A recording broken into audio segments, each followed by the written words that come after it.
So ito guys yung operation ng slush machine natin. So maraming nahihirapan dito kung paano magpalit ng categories ng slush, juice, clean or off. Tsaka magpagana ng bowl. So meron siyang tatlong bowl.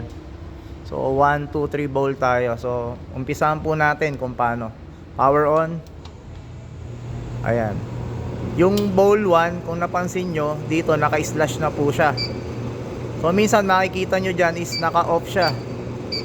Yan, off. Yung bowl 2, naka-off. Yung bowl 3, naka-off din. So paano natin gagawin yung pagbabago ng categories niya? So balik tayo sa bowl 1. Naka-off po lahat yan.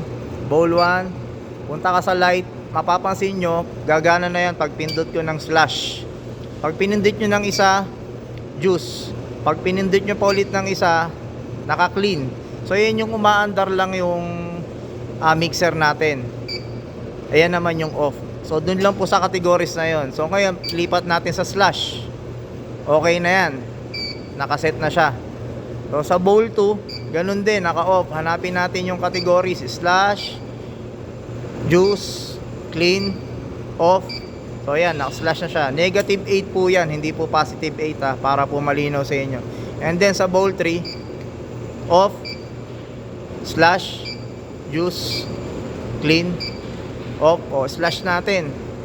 So ayan, kung mapapansin nyo, naka-slash yung tatlo, lahat gumagana. So paano naman patayin yung isang bowl? So balik po tayo dun sa ating ginawa.